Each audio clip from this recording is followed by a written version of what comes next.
أعوذ بالله من الشيطان الرجيم.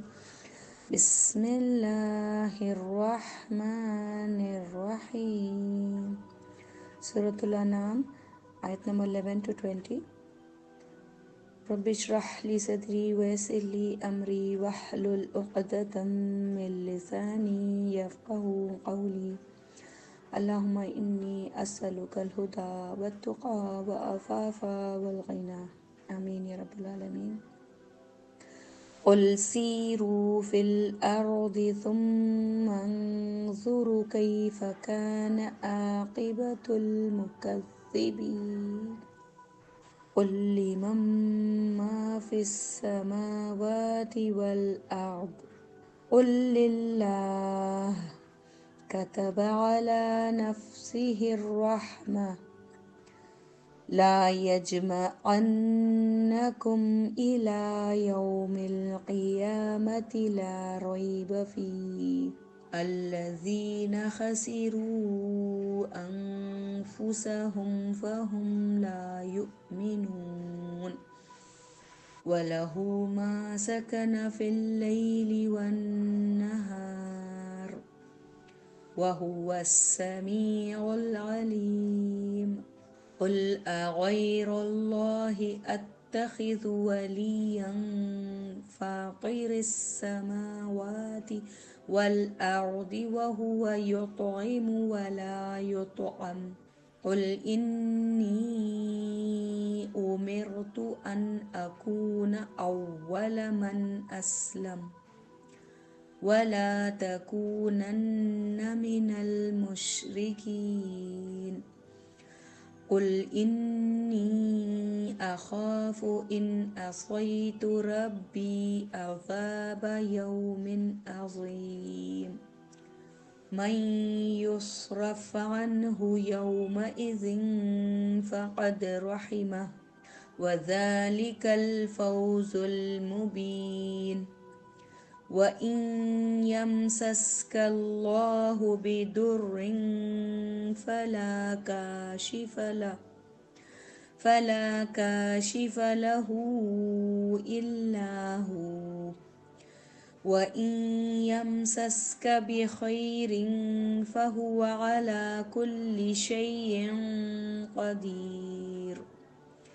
وهو القاهر فوق عباده وهو الحكيم الخبير.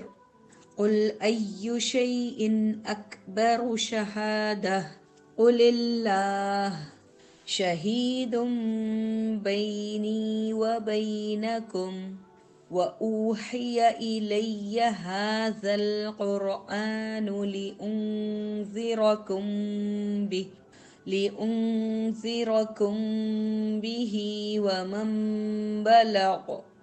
وإنكم لا تشهدون أن مع الله آلهة أخرى. قل لا أشهد قل إنما هو إله واحد وإنني بريء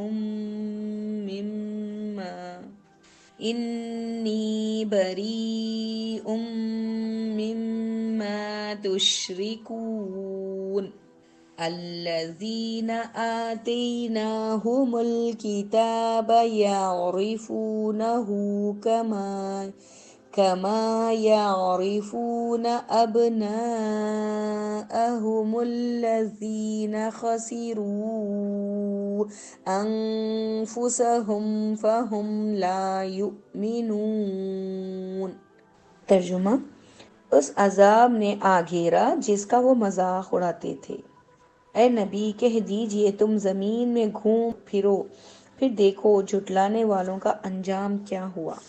ان سے پوچھئے جو کچھ آسمانوں اور زمین میں ہے وہ کس کے لیے ہے؟ کہہ دیجئے اللہ ہی کے لیے ہے۔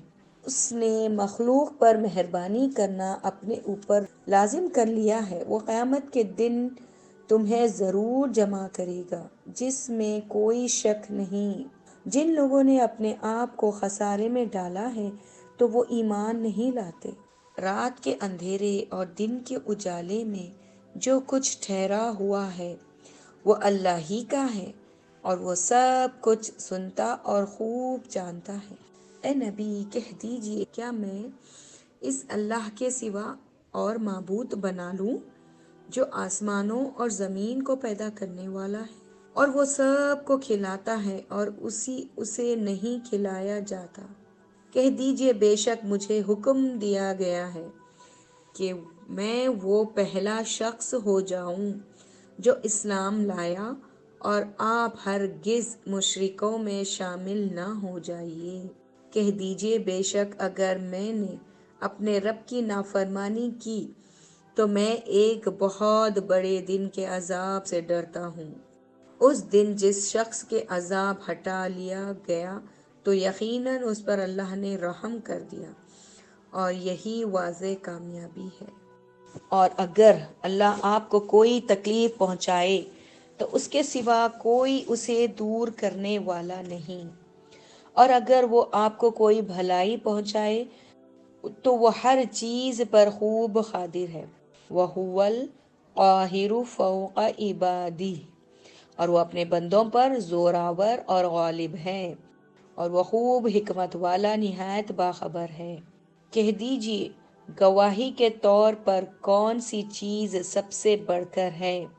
کہہ دیجئے اللہ میرے اور تمہارے درمیان گواہ ہے، اور میری طرف یہ قرآن وحی کیا گیا ہے تاکہ اس کے ذریعے سے تمہیں اور جس کو یہ پہنچے سب کو ڈراؤں۔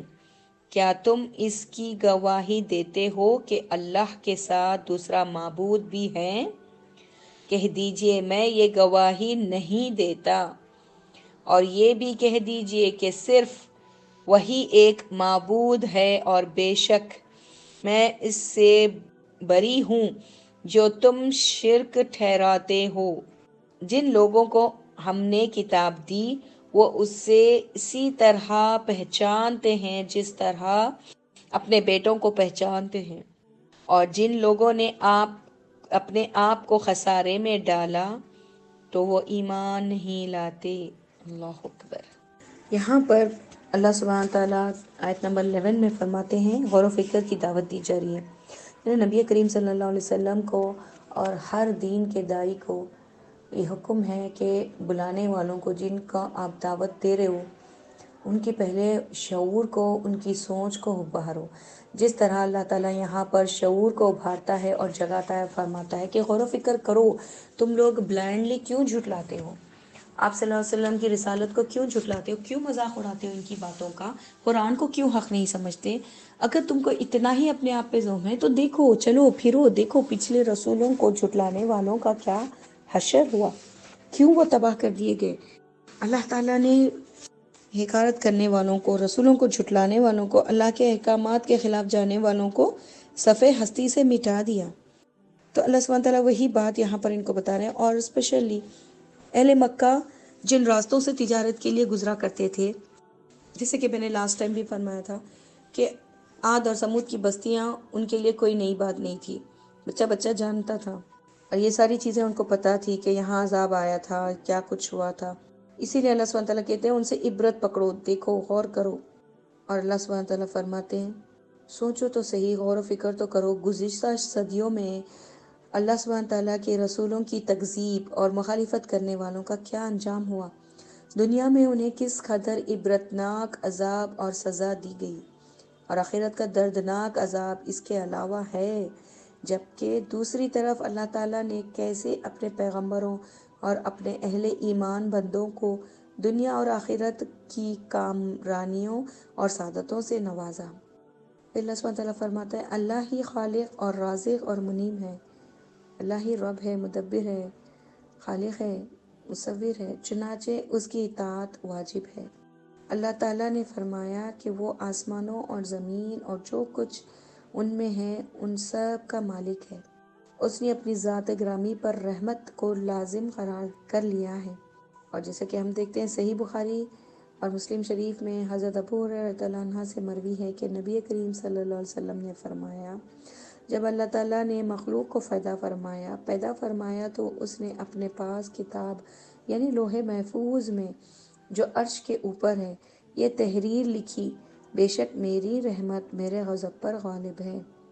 تو اس حدیث کی یہاں پر اس آیت سے بھی وضاحت ہوتی ہے کہ اللہ نے اپنے اوپر رحمت کو لازم کر لیا، اور اللہ سبحانہ تعالیٰ سب کو قیامت کے دن، جس میں کچھ بھی شک نہیں ہے، ضرور جمع کرے گا۔ کیوں جمع کیے جائیں گے؟ تاکہ جو کچھ کر آئے ہیں اس کا پورا حساب کتاب لیا جائے۔ تو جب کسی بندے کو اکاؤنٹیبل ہونے کا احساس ہو، اسے یہ احساس ہو، یہ یقین ہو کہ میں پوچھا جاؤں گا، جو کچھ کر رہا ہوں سب کچھ ریکارڈ ہو رہا ہے، ایک نہ ایک دن یہ سب کچھ کھلے گا اور مجھ سے سوال جواب کیا جائے گا، تو پھر کیسے وہ بے بہرا زندگی گزار سکتا ہے؟ کیسے وہ کسی کا مذاق اڑا سکتا ہے؟ کیسے وہ غور و فکر سے دور رہ سکتا ہے؟ اور جو لوگ یہاں پر تکبر کرتے ہیں، لوگوں کا مذاق اڑاتے ہیں، دین کا مذاق اڑاتے ہیں، ایمان نہیں لاتے اور اپنے آپ پر ہی خود وہ ظلم کرتے ہیں، انہوں نے خود اپنی جانوں کو نقصان میں ڈال دیا ہے۔ اپنے آپ کو نقصان میں ڈالنا یعنی ایمان نہ لانا، یعنی قیامت کے ہونے پر شک کرنا، یہ ہے اپنے آپ کو نقصان میں مبتلا کرنا اور خسارہ پانے والوں میں شامل ہونے کی یہ نشانی ہے۔ پھر اللہ سبحانہ تعالیٰ فرماتے ہیں وَلَهُ مَا سَكَنَ فِي اللَّيْلِ وَالنَّهَارِ، اور جو کچھ رات کے اندھیرے اور دن کے اجالے میں ٹھہرا ہوا ہے، سب اسی کا ہے، یعنی آسمانوں اور زمین کی ہر چیز اسی کی غلامی کر رہی ہے، اسی کی مخلوق ہے، اللہ سبحانہ تعالیٰ نے ہی پیدا فرمایا ہے، چاہے وہ گیلیکسیز ہوں، پلینٹس ہوں، ویکیوم ہو، اسپیس ہو، سورج ہو، چاند ہو، ستارے ہوں، خلا ہو، فرشتے ہوں، ملائکات ہوں، جو بھی ہوں، سب اللہ سبحانہ تعالیٰ کی مخلوق ہے، سب کچھ اللہ ہی نے پیدا فرمایا ہے اور سب اللہ ہی کی غلامی کر رہے ہیں، اللہ کے حکم کے تابع ہیں، سب اللہ سبحانہ تعالیٰ کی تدبیر کے تحت ہے اور اس کے سوا کوئی معبود نہیں۔ وَهُوَ السَّمِيعُ الْعَلِيمُ، اور وہ سب کچھ سنتا، خوب جانتا ہے۔ اب دن میں کیا کر رہے ہو، کس سے کیا باتیں کر رہے ہو، دل میں کیا سوچ رہے ہو، سب اللہ سنتا ہے اور سب کچھ دیکھتا بھی ہے، دعائیں بھی سنتا ہے۔ راتوں کو اٹھ کر کون آنسو بہاتا ہے، کون اللہ سے معافیہ مانگتا ہے، کون اللہ سے دنیاوی نعمتیں مانگتا ہے، کون اللہ سے آخرت کی فلاح مانگتا ہے، چاہے وہ رات کے اندھیرے میں ہو یا دن کے اجالے میں ہو، چاہے چپ کے دل سے پکار رہا ہو یا کھلی آواز سے زبان سے بول کر بلا رہا ہو، سب کا سننے والا وہ رب العزت ہے، وہ السمیع ہے، وہ سب کچھ جانتا ہے، وہ علیم ہے، علم ہے اس کا، وہ جانتا ہے کہ تمہارے دل میں اندر پردے پرد کیا چھپائے رکھے ہو، کیا کرتے ہو دن کے اجالے میں اور رات کے اندھیروں میں، سب اللہ سبحانہ تعالیٰ جانتا ہے۔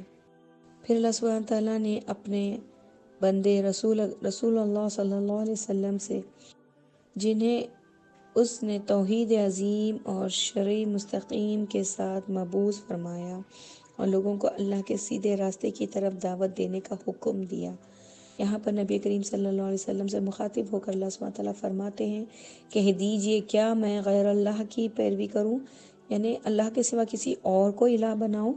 کویشچن، یعنی مشرکین جو کہا کرتے تھے اچھا ہمارے بتوں پر ہاتھ ہی پھیر دو، اچھا ہمارے بتوں کو برا بھلا تو نہ کہو، اچھا ٹھیک ہے کمپرومائز کر لو، یہ اس طرح کے جو پیشکشیاں ہو رہی تھیں اور جس طرح سے وہ لوگ نیوٹرل رہنے کے لیے کہا کرتے تھے، اس کے اوپر تردید کر کر یہاں کہا جا رہا ہے کہ پوچھو ان سے کہ اللہ کے سوا میں کسی اور کا معبود بنا لوں؟ کیسے بنا سکتا ہوں؟ کیا چاہتے ہو تم؟ ہے نا، جس نے زمین اور آسمان کو پیدا کیا، کیا میں اس کو چھوڑ کر کسی اور کو اپنا مددگار سمجھوں؟ اور جو آسمانوں اور زمین کا پیدا کرنے والا ہے، کیا اس کو رب نہیں ماننا؟ کتنی بے وقوفوں جیسی بات تم کرتے ہو، جس زمین پر چلتے ہو، جس آسمان تلے جی رہے ہو، اس کو پیدا کرنے والا، اس کے رب کو تم رب نہیں مانتے اور اس کی مخلوق کو ولی بنائے بیٹھے ہو، جو اللہ نے پیدا کی مخلوق اس کی پوجا کرتے ہو، جس کو تمہارے تابع اللہ نے کر دیا، یہ زمین کو بچھا دیا، بچھونا بنا دیا انسانوں کے لیے، اور اسی کو دھرتی ماں کہہ کے پوچھتے ہو؟ یہ چاند سورج تمہاری سہولت کے لیے، تمہیں فائدہ پہنچانے کے لیے اللہ تعالیٰ نے پیدا کر دیے، اور تم چاند سورج کے رب تک پہنچنے کے بجائے چاند سورج میں ہی اٹک کر رہ گئے، جن کو تمہاری خدمت کے لیے، تمہارے فائدے کے لیے بنایا گیا، انہی کی پوجا شروع کر دی۔ کیسی بے وقوفی ہے یہ! اور کیا چاہتے ہو کہ میں بھی یہی کر لوں؟ پوچھو تو صحیح ان سے، کہاں ان کی عقلیں ہیں؟ دیکھیے آج کا پورا تقریباً آیتیں سوالیہ، شعور کو جگانے والی، کہ کویشچن کرو ان سے، پوچھو، ارے عقل سے تو کام لو، کہاں جا رہے ہو، کدھر سے پھٹک رہے ہو؟ تو اس دور میں بھی اس طرح سے کویشچن کرنے کا اللہ سبحانہ تعالیٰ ان آیتوں میں حکم دے رہے ہیں ڈائریکٹلی نبی کریم صلی اللہ علیہ وسلم کو، اور اس کے بعد دین کے ہر دائی کو، ہر اس انسان کو جو مشرک کو یا کافر کو اللہ کی طرف، اللہ کی توحید کی طرف بلانا چاہتا ہے، اللہ کا تعارف کرانا چاہتا ہے، تو اسے بھی اسی طرح سوال کر کے سامنے والے کا شعور کو جگانا چاہیے۔ پھر کہہ دیجئے اے نادانو، اے بے وقوفو، اے کم عقلو، کیا تم مجھ سے یہ کہتے ہو کہ میں غیر اللہ کی پرستش کرنے لگوں؟ یعنی یہ ہے کہ میں اس اللہ واحد لا شریک کے سوا کسی کو اپنا مددگار نہیں بناتا۔ معنی یہ ہے کہ کلیئر کٹ کہہ دو کہ اللہ واحد ہے، لا شریک ہے، اور میں خود بھی اپنے پروردگار کے سوا اور کسی کو معبود نہیں بناؤں گا، نہیں بناتا، جو آسمانوں اور زمین کا پیدا کرنے والا ہے، اور جس نے انہیں کسی سبب سابقہ مثال کے بغیر، کسی سبب کے بغیر، کسی ریسورس کے بغیر، کسی بھی میٹیریل کے بنا وجود میں لایا ہے، وجود بخشا ہے۔ جب اللہ سبحانہ تعالیٰ آسمان اور زمین بنانے لگے تھے تو ان کے پاس کوئی را میٹیریل نہیں تھا، کسی نے انہیں میٹیریل پرووائڈ نہیں کیا، کوئی چیز وجود میں نہ تھی۔ اللہ سبحانہ تعالیٰ اتنا پاورفل ہے کہ اتنے پوری بڑی یونیورس کو اس نے کن کہہ کر بنا دیا۔ سوچو اس عظیم طاقت، اس عظیم رب کو چھوڑ کر اس گیلیکسی کو، اس یونیورس کو، اس آسمان کو، زمین کو، سورج چاند کو، ستاروں کو پوچھتے ہو؟ کیسی بے وقوفی ہے! میں تو یہ نہیں کرنے والی۔ آپ صلی اللہ علیہ وسلم کو بھی کہہ دیا گیا کہ میں تو یہ نہیں کرنے والا، بتا دو انہیں۔ اور پھر اللہ سبحانہ تعالیٰ فرماتے ہیں وَهُوَ يُطْعِمُ وَلَا يُطْعَمُ، اور وہی سب کو کھلاتا ہے اور اس سے نہیں کھلایا جاتا۔ دیکھیے رب وہ ہوتا ہے جو سب کو کھلاتا ہے، سب کو پیدا کرتا ہے، سب کو وجود بخشتا ہے، سب اس کے تابع ہیں، سب اس کی مخلوق ہے۔ رب کو کوئی وجود میں نہیں لا سکتا، رب کو کسی نے پیدا نہیں کیا، رب کو کوئی نہیں کھلاتا۔ تو سوچو، عقل سے کام لو، کیسے رب بنائے بیٹھے ہو جس کو کھانے کی ضرورت ہے؟ کیسی پوجا کرتے ہو تم؟ گو ماتا کی، جس کو گھاس نہ دو تو وہ مر جائے گی، تمہارا کیا بگاڑے گی، تم کو کیا دے گی وہ جو خود چارے اور گھاس کی محتاج ہے؟ سوچو تو صحیح، کیسے ہیں تمہارے معبود جن کو چڑھاوے چڑھانے پڑتے ہیں، جن کو ہاتھوں سے تراش کر بنانا پڑتا ہے؟ یہ بت جن کو تم نے اپنے ہاتھوں سے تراشا، وجود میں لائے ہو تم مٹی کو یوز کر کے، اور اسی کی پوجا کرتے ہو؟ کہاں ہے تمہاری عقل؟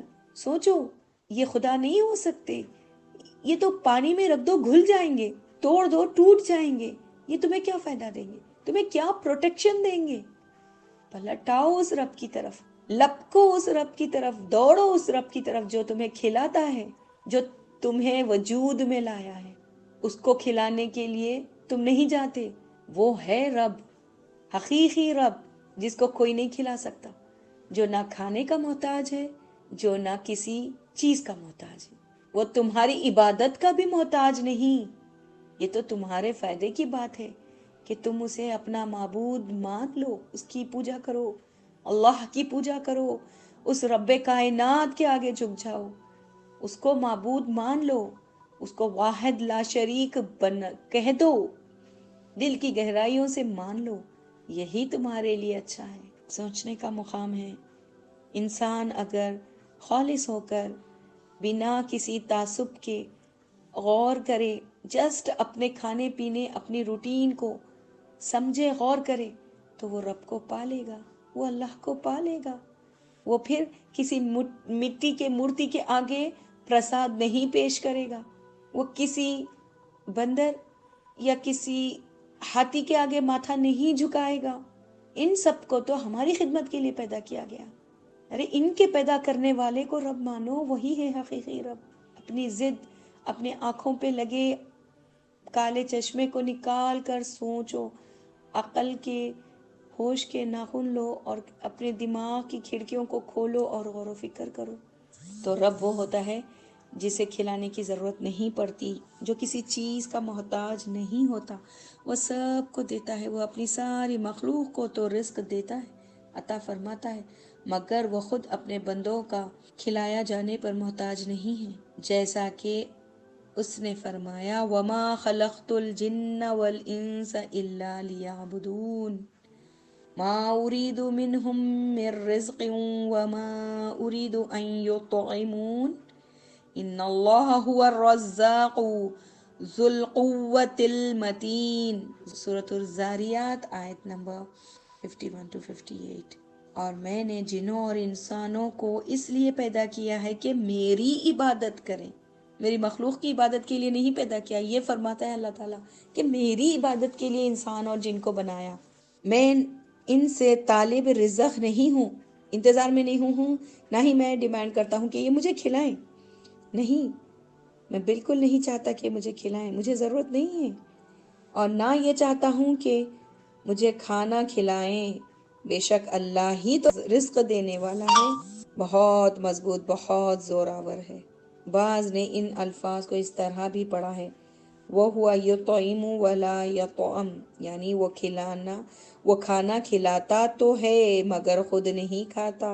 وہ ان کمزوریوں سے، ان ضرورتوں سے پاک ہے. آگے اللہ سبحانہ تعالیٰ فرماتے ہیں سب تعریف اسی اللہ کے لیے ہے جو اپنے بندوں کو کھلاتا ہے مگر خود نہیں کھاتا. اس نے ہم پر احسان فرمایا ہے کہ ہمیں ہدایت سے نوازے اور کھلائے اور پلائے اور ہر اچھی نعمت سے سرفراز فرمائے.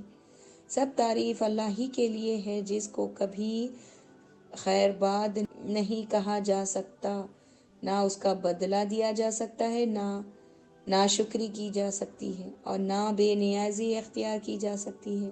سب تعریف اسی اللہ ہی کے لیے ہے جس نے ہمیں کھانا کھلایا، پانی پلایا اور زیب تن یعنی کپڑا پہنایا، لباس دیا، یہ سب کچھ عطا فرمایا اور ہمیں گمراہی سے محفوظ فرمایا. الحمدللہ الحمدللہ. جو ہدایت پا جائے، جس کو اللہ ہدایت سے نواز دے، کفر سے بچا لے، اندھے پن سے محفوظ کرے. یہ اندھا پن ہی تو ہے نا، جسے ایمان سے نواز دے، ایمان کی روشنی سے نواز دے، اپنی بہت ساری مخلوق میں سے چن کر اپنے بندوں میں شامل کر لے، دین اسلام کے لیے محفوظ کر لے. اس بندے سے زیادہ خوش نصیب اور کیا ہوگا، اور کون ہو سکتا ہے. اللہ سبحانہ تعالیٰ حکم دیتے ہیں کہ کہہ دو مجھے حکم دیا گیا ہے کہ میں سب سے پہلے اسلام لانے والوں میں بن جاؤں. یہ حکم نبی کریم صلی اللہ علیہ وسلم کو دیا گیا اور اس کے بعد آپ صلی اللہ علیہ وسلم کے تمام فالوورز کو یہ حکم ہے کہ جیسے ہی حق سامنے آئے ہر انسان کو چاہیے کہ کہہ دے آمنا، میں ایمان لے آیا اور مسلمانوں میں سے ہو گیا. اللہ سبحانہ تعالیٰ فرماتے کہہ دیجئے کہ بے شک مجھے یہ حکم ہوا ہے کہ میں سب سے پہلے اسلام لانے والا ہو جاؤں، یعنی اس امت میں سے پہلا اسلام لانے والا میں خود ہوں. کون؟ نبی کریم صلی اللہ علیہ وسلم. اور وَلَا تَكُونَنَّ مِنَ الْمُشْرِكِينَ، اور کیا فرما دیجئے، اور یہ کہ اے پیغمبر آپ ہرگز مشرکوں میں سے شامل نہ ہو جائیں. نعوذ باللہ، آپ نے کوئی شرک نہیں کیا. اللہ سبحانہ تعالیٰ نبی کریم صلی اللہ علیہ وسلم کو مخاطب کرتے ہوئے ہم سب مسلمانوں کو یہ حکم دے رہے ہیں کہ مشرک نہ بنو. کفر سے جب ایمان کی حالت میں آئے ہو تو اب شرک کی طرف نہ جاؤ. اور کہہ دیجئے کہ میں ڈرتا ہوں کہ میں نافرمانی کروں. یہ بھی کہہ دیجئے کہ بے شک اگر میں اپنے پروردگار کی نافرمانی کروں تو مجھے بڑے دن کے عذاب کے خوف ہے، یعنی قیامت کے دن کا خوف ہے. سو دیکھیے یہاں پر ہمیں صاف پتہ چلتا ہے جس کو اپنے حساب کتاب کی فکر ہو، جس کو قیامت کے دن ہونے والے عذاب پر یقین ہو، ایمان ہو، وہ اللہ کی نافرمانی، سرکشی، روح گردانی کر ہی نہیں سکتا. اسے خوف ہوگا اس دن کی پکڑ کا، قیامت کے دن کی پکڑ کا، اس دن کے عذاب کا. اسے اگر یقین ہے تو یہ خوف، یہ یقین اسے بچا لے گا ہر گناہ سے. شرک جیسے بہت زیادہ بڑے کبیرہ گناہ سے بھی بچا لے گا اگر اس کے اندر آخرت کا خوف ہو، اللہ کے عذاب پر ایمان ہو کہ اگر میں غلط کروں گا تو اللہ پکڑے گا، اس بات پر یقین ہو تو وہ ہر برائی سے بچ جائے گا۔ مَن یصرف عنہ، یعنی جس شخص سے عذاب ٹال دیا گیا، یومئذ فقد رحمہ، اس روز تو یقیناً اس پر مہربانی فرمائی نے اللہ سبحانہ تعالیٰ کی رحمت۔ یہاں پر میں ایک حدیث ضرور کوٹ کرنا چاہوں گی جس میں نبی کریم صلی اللہ علیہ وسلم نے فرمایا کہ اللہ سبحانہ تعالیٰ کی 100 رحمتیں ہیں، جس میں سے ایک رحمت دنیا میں اللہ نے نازل کی، بقایا 99 رحمتیں وہ اپنے خاص مومن بندوں پر قیامت کے دن فرمائے گا، رحم فرمائے گا۔ اللہم اجعلنا منہم، اللہ ہمیں ان خاص بندوں، مومن بندوں میں شامل فرما لے جن پر اللہ تعالیٰ اپنی 99 رحمتیں نازل فرمائے گا قیامت کے دن۔ دنیا میں تو ہر عام، خاص، مشرک، کافر، مسلمان، مومن سب پر اللہ رحم کرتا ہے، لیکن قیامت کے دن اللہ تعالیٰ صرف اور صرف اپنے بندوں پر رحم کرے گا، اور جس نے اس دنیا میں سرکشی کی، نافرمانیاں کی، شرک کیا، ان کو اللہ سبحانہ تعالیٰ وہاں پر دیکھے گا بھی نہیں، ان پر رحم نہیں کیا جائے گا۔ تو اللہ سبحانہ تعالیٰ فرماتے ہیں جس کو اس دن عذاب سے بچا لیا گیا اور اللہ نے اس پر رحم کیا، مہربانی کی، یقیناً یہی وہ لوگ ہیں جو کامیاب ہو گئے، یہی ہے وہ کھلی کامیابی جس کے لیے ہمیں اور آپ کو، ہم سب کو حریص ہونا چاہیے اور اس کے لیے دعائیں، کوششیں اور اعمال کرنے چاہیے۔ اللہم آتینا فوز عظیم، اللہم انی اسألک الجنہ، اللہم انی اسألک الرحمہ، اللہم انی اسألک الفوز العظیم، آمین یا رب العالمین۔ اللہ ہمیں ان کھلی کامیابیاں حاصل کرنے والوں میں شامل فرما۔ دیکھیں آگے اللہ سبحانہ تعالیٰ فرماتے ہیں تو جو کوئی آتش جہنم، دوزخ کی آگ سے دور رکھا گیا اور جنت میں داخل کیا گیا تو وہ مراد کو پہنچا، بے شک وہ کامیاب ہو گیا، نفع حاصل کرنے والا ہو گیا، نقصان سے بچنے والا ہو گیا۔ اللہ سبحانہ تعالیٰ فرماتے ہیں اور اگر اللہ آپ کو کوئی تکلیف پہنچائے، چاہے دنیا میں ہو آخرت میں ہو، اگر اللہ تعالیٰ کسی کو کوئی نقصان پہنچائے تو کوئی اس سے نہیں بچا سکتا۔ اللہ سبحانہ تعالیٰ اگر کسی کو کسی نقصان سے بچا لے تو پوری کائنات مل کر بھی اسے کوئی نقصان نہیں پہنچا سکتی۔ بے شک اللہ سبحانہ تعالیٰ ہر چیز پر قادر ہے، وہ کچھ بھی کر سکتا ہے۔ تو extreme and total and complete power, authority Allah کے ہاتھ میں ہے۔ سب کچھ اللہ تعالیٰ دے سکتے ہیں، سب کچھ اللہ تعالیٰ لے سکتے ہیں۔ کسی بھی بندے کو اللہ سبحانہ تعالیٰ اگر فائدہ پہنچانا چاہیں تو پوری دنیا مل کر بھی اس فائدے کو نہیں روک سکتی۔ اگر کسی کو اللہ سبحانہ تعالیٰ ہلاک کرنا چاہے، نقصان پہنچانا چاہے تو پوری دنیا مل کر بھی اسے پروٹیکٹ نہیں کر سکتی۔ تو سوچو، غور کرو، سمجھو کہ جو اتنے پاورز کا مالک ہے، جو سب کچھ کر سکتا ہے، اسی کو تو پوجنا چاہیے۔ حقیقت میں اسی کی پوجا ہونی چاہیے، اسی کی عبادت ہونی چاہیے، اسی کے آگے ہمیں جھکنا چاہیے، اسی کو بڑا مان لینا چاہیے، اسی میں ہماری خیر ہے۔ تو اللہ سبحانہ تعالیٰ کی یہاں قدرت اور اللہ سبحانہ تعالیٰ کے اقتدار اور اللہ سبحانہ تعالیٰ کی کبریائی، عظمت اور قدر کو یہاں بتایا گیا ہے ان آیتوں میں۔ اور جو اپنی رحمت کا دروازہ کھول دے تو کوئی اس کو بند کرنے والا نہیں، اور جس سے وہ بند کر دے تو اس کے بعد کوئی اس کو کھولنے والا نہیں ہے۔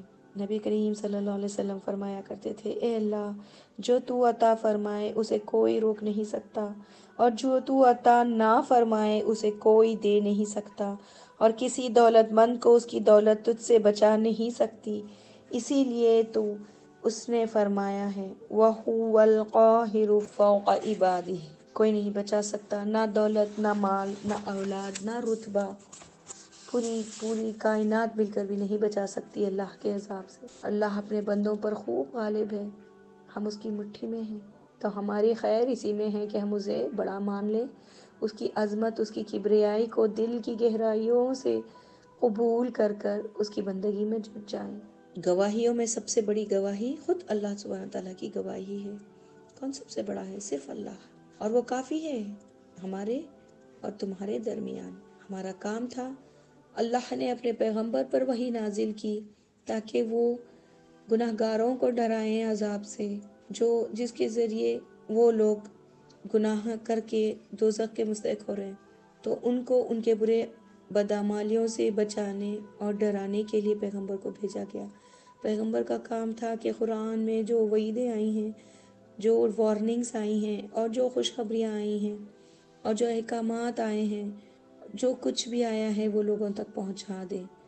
اور نبی کریم صلی اللہ علیہ وسلم کی امت ہونے کے ناطے ہم سب پر بھی یہ ذمہ داری ہے کہ قرآن کے پیغام کو پہنچا دے، اس کے ڈراوے اور اس کی خوشخبریاں لوگوں تک پہنچا دے۔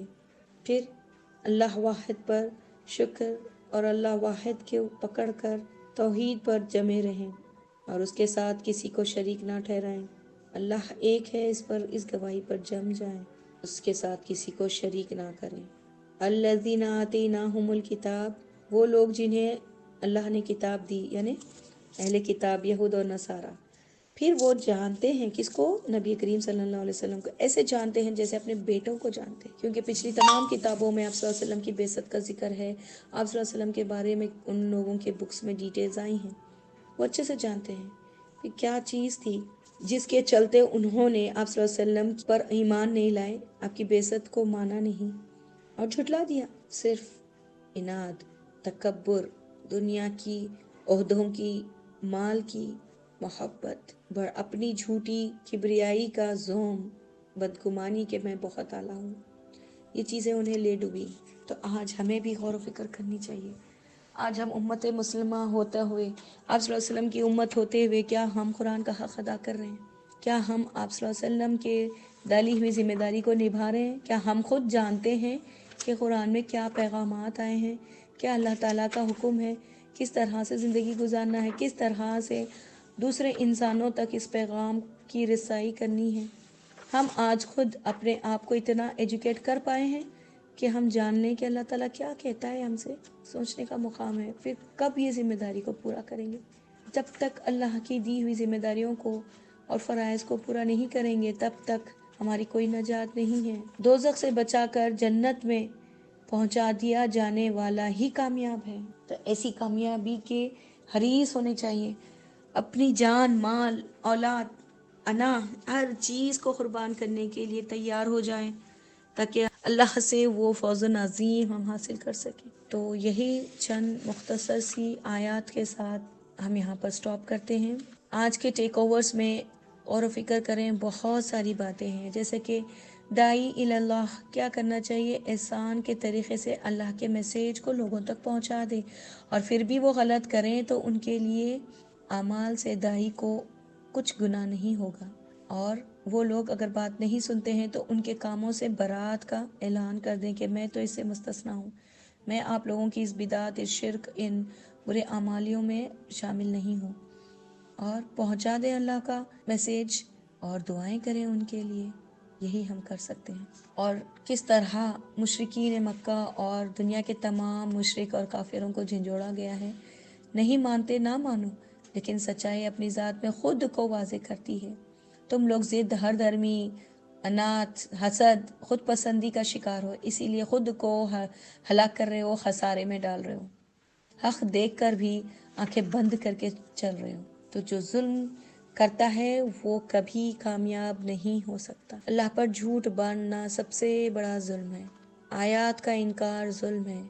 آیت شرعیہ اور آیت کونیہ ہوتی ہیں، یعنی شرعی احکامات کو نہ ماننا، اور کائنات میں موجود اشارے، نشانیاں، آیات کو دیکھ کر بھی آنکھیں بند کر لینا، یہی سب سے بڑا ظلم ہے۔